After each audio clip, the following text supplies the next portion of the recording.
Hi everyone, so welcome to Investing with Value. So today I'm going to talk about another EV company, and this one is Lordstown Motors. So recently they just had the reverse merger and they are listed onto the market currently. So as you can see, this is their main vehicle, and the current share price is $16.56, giving this company a valuation of around about $2.7 billion. There's about 164 million shares on issue. So that's kind of one of those figures you just have to find, and here, as we can see in this article here, 164 million shares issued after their merger, and from there we can kind of work out a price, because it's still such a new company on the market that even Yahoo hasn't quite updated their market cap figure yet, but it's all good. We found the figures, so we can work from that. And then if we look at this company, the car looks pretty decent. Though, you know, opinions can vary, I guess. So I guess it's just a matter of what you like, and maybe you might or might not like it. But overall, it's a decent car, and they're selling it at a pretty decent price. So like they have this figure here where initial cost is $52,500. Yeah, and then if you owned it for 5 years, mileage of 20,000, yeah, fuel costs 5,200, whereas when it compares with like a Ford F-150, it's $14,278, which is quite a bit more, nearly triple. And then we've got maintenance costs of 5,125 for the Ford, whereas with the Endurance it's only 1,800, which is a pretty good deal, right? And also you get a federal tax credit, and even if without the federal tax credit, you still come out in a much more better price point. That after 5 years you've spent probably about 52,000 if you include the federal tax credit. If you don't include the federal tax credit, it's just slightly shy of 60,000. But even that is still a lot better than the Ford, which would be about a $71,178 for the cost of 5 years. So when we look at this price point, it's very compelling, and that's kind of their aim. Their aim is to sell to businesses, to sell in large fleets. I just realized you couldn't see that because obviously my cam screen is on here. But yeah, you can see that now. Sometimes you usually look at that and I'm going like, oh, actually I can see the figure, but you can't see the figure. But no, that is a very compelling kind of situation. I look at this and I feel confident that, hey, you've got an amazing price point when it comes to EV and it comes to the cost of running it. So that's kind of one of those situations. And it also depends on the price per gallon. So if fuel is much higher in price, then the fuel cost could actually increase. But of course, it can also be the opposite. If oil prices are low, then yeah, you could get a cheaper cost of running it as well. And we've got this article here which basically states this company will be like delivering next year around September. It's either this article or another article, but basically this deal gives them 675 million to work with, and they think it's enough to get them there. It's going to build vehicles at 52,500 price point, and with over 250 miles that it can travel. So I think that itself is a pretty compelling situation. As the CEO, Stephen Burns, says, everybody says, wider hubs. This is our way to build very robust vehicles. Fleets are very cost-centric. They buy on a total cost of ownership. So when we tell them, look, same initial purchase price, and you start making money the first day of gas and maintenance savings, that's compelling. Yeah, so I like to look at a product and I like to know it can sell, it's got a selling point, and that's how you convince people to buy products, right? You look at a customer and they look at you and they go, what's the most compelling reason to buy this? And usually cost is a big major one, right? Cost, the environment as well. There's a lot of pressure on companies to lower their emissions. So not only are you saving money in terms of operating, you're also operating for the good of the planet. And I think that's two extremely compelling reasons. So yeah, I'm looking at this car and I'm thinking this company is going to do well, as they say here. They aim to bring the electric vehicle to market by September 2021, which isn't very far, which is less than a year away, right? So if I look at a company like this and they're bringing a vehicle to market, I kind of feel like, there's a lot of confidence in this company to get there.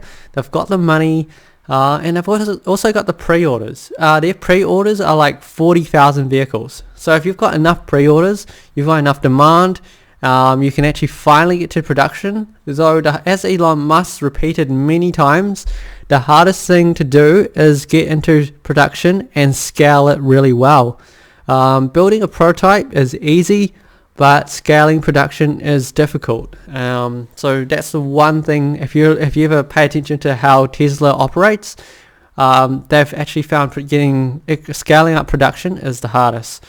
So we'll have to see how these guys go, but they think they can get a vehicle on the road by September 2021. Even if they don't, potentially it might be the very end of the year. But the fact that they think they can get there. I mean, they've got their prototype already. They're ready to get into production. So yeah, I think this is probably one of the stocks that's good to buy, because the CEO of this company used to be at Workhorse. So he's kind of got that proven, knowledge, skill and experience, and he isn't just coming into this blindly. So I think he's, building a vehicle, company that has a selling proposition, and he knows what he's looking for. So hence why I kind of have some confidence in the CEO. He's no Elon Musk, but he's still fairly confident at what he does. And at a 2.7 billion valuation, I think that's a good, compelling price to kind of feel that if you buy at that price, there's potentially, you can potentially do well, right? So if we, if we're looking at this situation and they got 40,000 pre-orders, I think in the first year they're going to, they're not going to meet their pre-order amounts by any stretch. They're probably going to take about 2, even 3 years to fill that order, because scaling is generally difficult. But I think it's going to give them a really, good valuation going forward. Of course, you have to wait about a year, because I don't know if the share price will move that much in the current time. People just hate waiting for some reason. They don't buy into a stock to wait a year. So I could see the stock doing really well, probably 6 months into next year or something like that, when people kind of expect more compelling reasons to be buying in. Currently, what I find about SPACs is once they have their merger, the excitement's gone. People sell it down, as we can kind of see here right now. Like the share price dropped 12.7%, and it's been dropping for the last week or two, and that's because the excitement's gone. Everything's gone quiet. This company has to focus on actually building these trucks.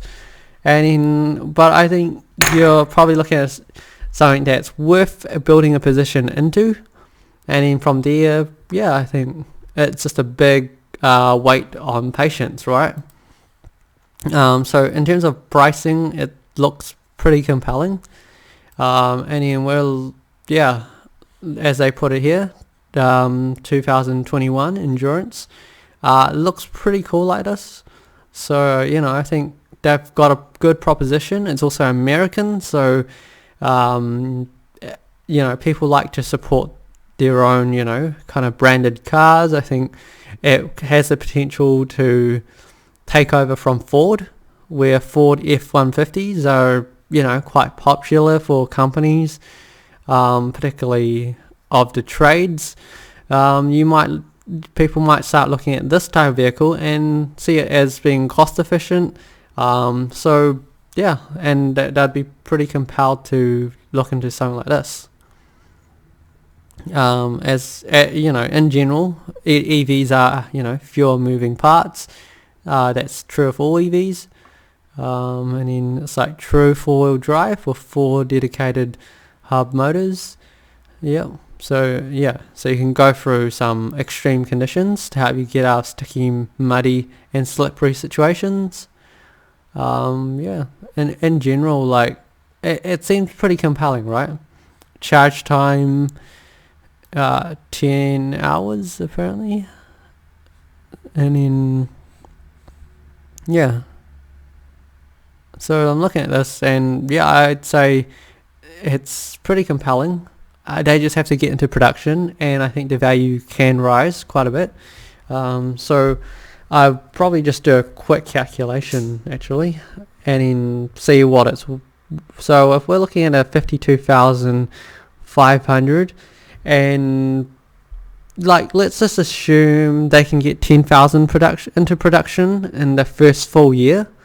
Then basically this company would be looking at about 525 million in their first year of operating, potentially 750 if they can get to like 15,000 cars into production, and in the following year they could probably do about 1 billion. Like once they scale, they can really scale quickly. And the question is how much money would they make off 525 million, right? I'd say it's probably going to be valued like a Tesla situation where it gets a 10x of its sales. So if we look at a 10x of sales of 500 million or maybe 700 million, then we're looking at 5 to 7 billion. And at the current price of 2.7 billion, the question is, would you be happy with something of 50% to 100% return for a 12 months waiting time? So that's more or less what we're probably looking at in terms of its max potential. If there's delays, then you might end up waiting longer for a decent return. But I think if you can wait it out, then potentially you end up with a pretty decent return. So I think you end up with a decent return if you're willing to wait. I think this company has a good chance of success given the proven experience. I'd say it's probably like worth buying a little, probably not worth going all in because there's still a lot that's not proven yet. I'd prefer to buy it when they are close to production. And sometimes it's actually funny, like the share price actually moves lower during the middle of this transition. So there could be potential to buy this price at a bit lower, given 2.7 might still feel a bit high. Particularly for the risk you're taking, I guess. You could potentially invest in other EV companies and have a very similar return with a bit more proven experience. But I do so far like Lordstown. It seems to be, hitting the right marks. Alright, well, I think that's probably me. If you've got any questions, just post below. Or until next time, good luck investing, everyone.